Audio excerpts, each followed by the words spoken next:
This is a response to icpchad.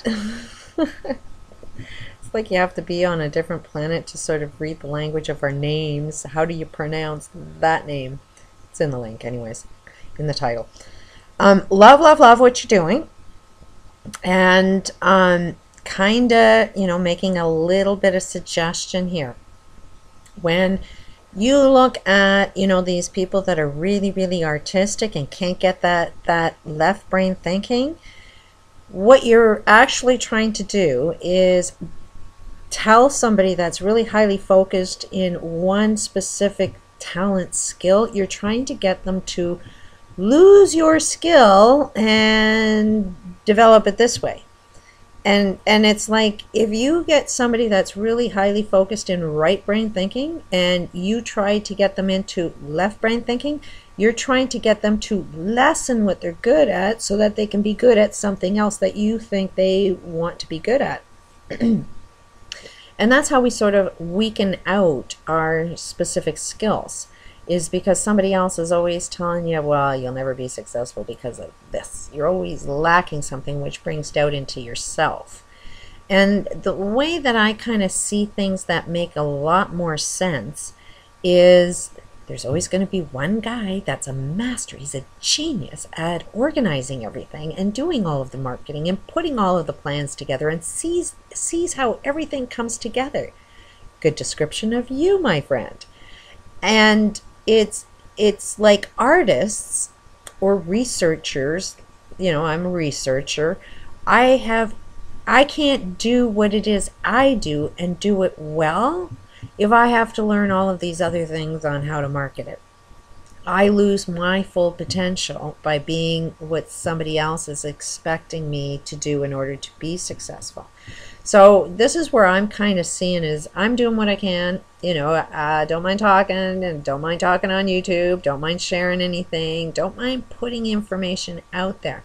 But if you notice, I don't really give a shit about my tags, don't really give a shit about the title, not really giving too much shit about attracting people. It's like, it ain't even in my reality. If I get attached to what do people want to hear, and then I have to form myself into something that's acceptable to the masses just so that I can gain that attention. And it's like not something that I'm interested in, because I don't want to change who I am just for somebody to accept me. I want to be who I am and find out that people love it. It's a really, really warped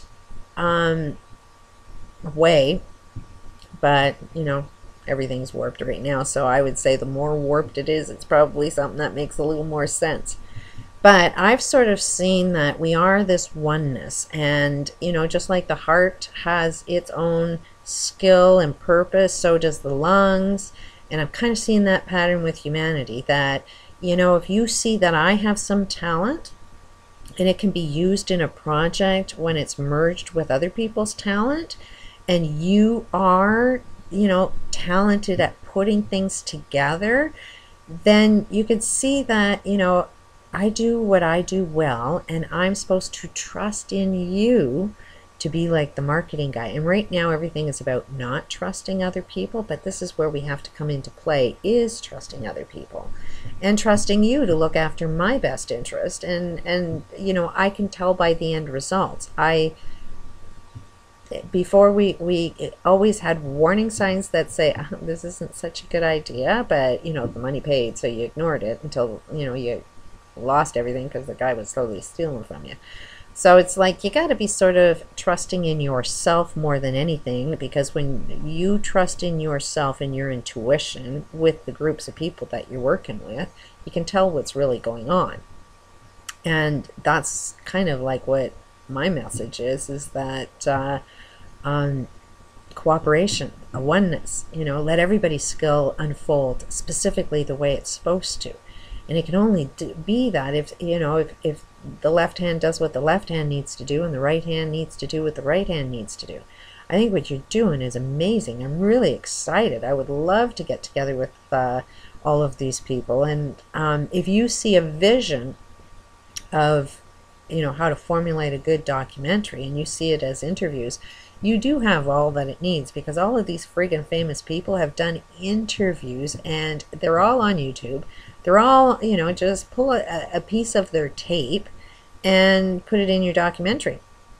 And all you have to do is change it up, what, 20%, just sort of look at what the bullshit copyright laws are. And that's what it's all about, is how to break every law. And so you just have to learn how to break the copyright laws, you know, and figure out what it is, what's the percentage that needs to be changed, and just change the image so, you know, it is your own. They all do that. Every single person that has any kind of film production or whatever, they're all using somebody else's image, and yeah, they do tend to cover their butt by paying for it, but lots of times they don't. Lots of times, though, too, they'll pay you to have their image on there. If you've got a good documentary and they want their interview, you know, focused, they'll pay you for it. And I like the idea of getting, you know, if you're so smart, let's challenge your ideas. And, you know, we would like to have you on a documentary to see, do you have the ideas or not? Are you in for it? You know, you can even put a documentary that says, hey, this guy is saying all this stuff, but he can't come on a documentary to back up his shit. Kind of makes you question. You know, like, I don't know how you see the vision of how to put a documentary together, but I would trust any way, shape, or form that we put information out that's visual, people get it a lot better. I personally think that if you do a documentary that focuses on everybody's learning styles, that some people need to figure it out themselves. Some people are visual, some people are auditory. We feel information. So the more feelings you can get, the more emotions that you can stimulate through graphics, it tends to open up a perspective. The more imagination, special effects, gets the mind into an imaginary state, and then it's able to receive more information, just because you're presenting it in a learning style. I know all of these things, but to organize everybody and to do it this way is really not my thing. I can only have the conversation with somebody that, you know, is the expert at it, and sort of give them a little bit, well, here's the research I found, and how does that fit in with how you are an expert, and you take it and fly with that information, because more than likely if they're an expert in that field, they'll know how to use that information and make it come out perfectly. Then there is, did a little bit of research on how people learn, and you have to come to the level of where everybody's at. And I'm seeing that, you know, if you know, some of these people that do have really good answers, it's too scientific. It's like they need to be dumbed down. This book that I'm looking at, it's too freaking genius that you can't. You know, quantum physics, how does that relate to your real world? To the average Joe that doesn't like to read type of thing, how does, you know, the understanding of the quantum physics relate in my world?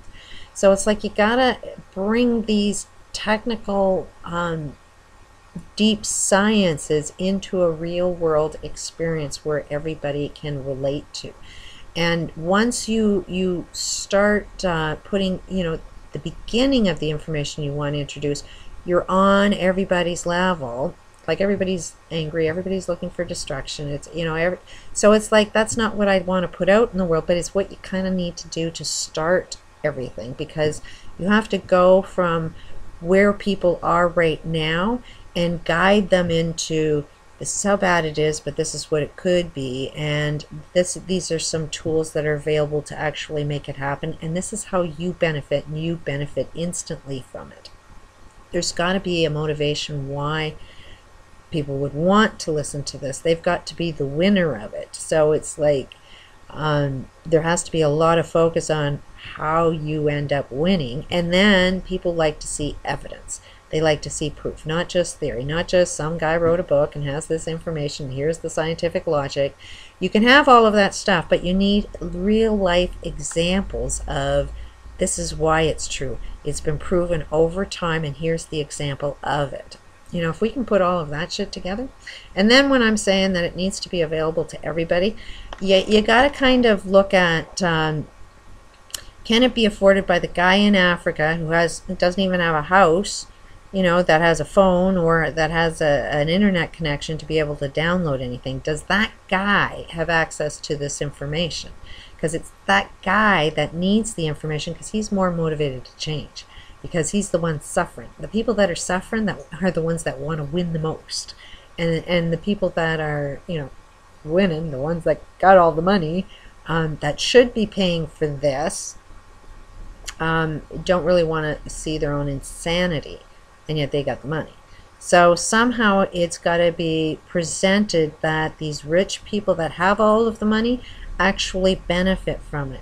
We have to send information to them to show, you know, where is their motivation to invest in this information, to share it with as many people, to, you know, how do they win equally as somebody that's in poverty win? So that's what I'm saying, is that it's got to be designed. The marketing that I see, anything that's going to, you know, make sense, is it's got to be an awful lot of effort put into getting this information free to those who can't afford it. And you can't put, you know, $10, anybody can afford it.